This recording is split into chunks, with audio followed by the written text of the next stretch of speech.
Selamat petang, penikmat semangkuk salad yang saya kasihi dalam kasih Tuhan Yesus Kristus. Suatu hari ada seorang ayah yang marah besar kepada anaknya yang masih usia 4 tahun. Ayah itu marah karena anaknya menghabiskan 1 rol kertas hias hanya untuk menghias sebuah kotak hadiah ulang tahun. Ayah itu marah karena mereka sedang hidup pas-pasan. Tapi saat papanya marah, anak kecil tadi mendekati ayahnya dengan ketakutan. Dia mengatakan, "Ini hadiah ulang tahun buat ayah." Ayah itu langsung surut marahnya dan dia memeluk anaknya. Dan kemudian dia membuka kotak hadiah ulang tahunnya. Dan ketika dia membuka kotak itu, ayah ini kembali marah karena ternyata kotak itu kotak kosong. Dia menghardik anaknya, "Mana ada kamu memberi hadiah ulang tahun tapi tidak ada isinya. Yang namanya kotak hadiah itu harus ada isinya. Kamu telah menyia-nyiakan barang. 1 rol kertas hias kamu habiskan hanya untuk hal-hal yang tidak berguna seperti ini." Anaknya yang masih kecil tadi dengan muka pucat dan mulai nangis sesenggukan. Anak tadi berkata, "Ayah, ada isinya. Aku telah memasukkan semua ciuman kasih sayangku untuk ayah." Ayah itu hatinya hancur. Dia menyesal dan dia berlutut. Dia memeluk anaknya dan dia menangis meminta maaf kepada anaknya. Dan tidak lama setelah kejadian itu, anak itu meninggal karena kecelakaan. Hati ayah ini semakin hancur dan kotak hadiah ulang tahun disimpan sampai belasan tahun.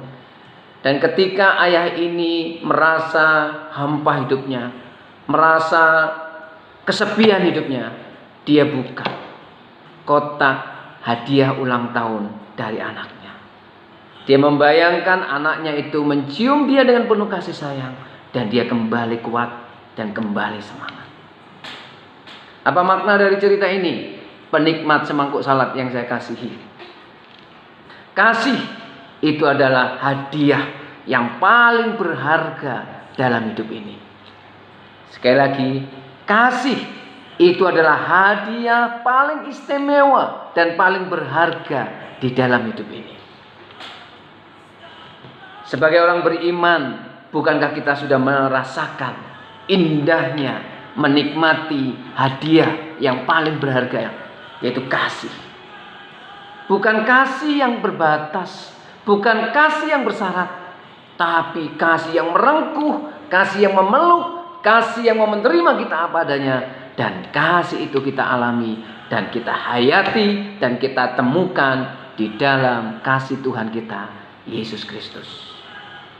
Kasih itu begitu ajaib, sampai bukan hanya membuat kita berbahagia, tapi kasih itu telah mengubahkan hidup kita.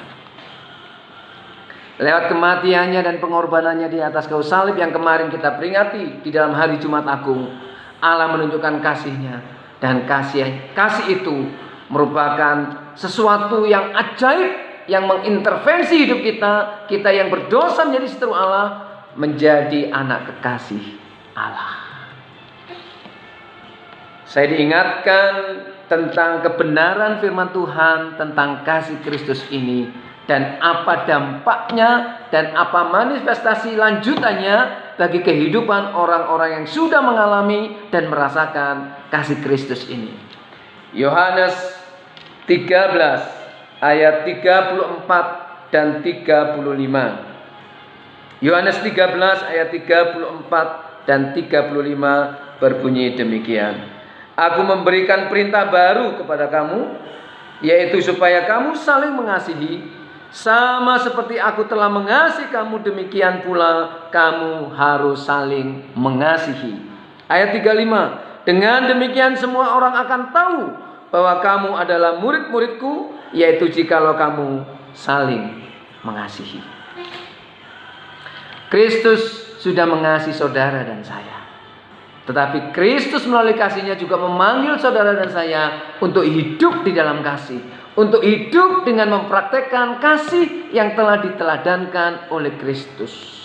Kasih yang tiada pamrih, kasih yang mau berkorban untuk orang lain, kasih yang tidak ada batas, tapi kasih yang mau memuliakan kehidupan orang lain dan memberdayakan orang lain. Kasih yang mau hadir di dalam keterbatasan orang lain. Dan salah satu, bahkan satu-satunya ciri khas identitas kalau kita murid Kristus adalah kita hidup di dalam kasih itu. COVID-19 telah membuat kehidupan ini menjadi susah dan sulit. Wabah virus corona ini telah begitu membuat kehidupan semakin sulit. Tetapi inilah sebenarnya lahan yang memanggil kita, apakah kita tergerak untuk mempraktekkan kasih Kristus di tengah-tengah kesulitan orang banyak yang kehilangan pekerjaan, yang kehilangan upah hariannya, yang untuk makan sekarang semakin sulit karena mereka tidak ada penghasilan. Mari kita praktekkan kasih Kristus itu di dalam kehidupan kita. Mari kita praktekkan kasih itu dengan berani hidup berbagi dengan orang-orang yang lebih membutuhkan dari kita.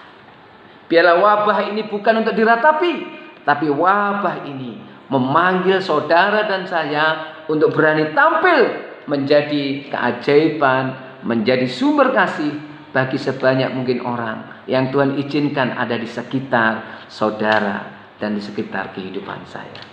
Selamat mengasihi. Kalau saudara ingin membuktikan saudara pengikut Kristus yang sejati, murid-murid Kristus yang benar, praktekkan kasih itu.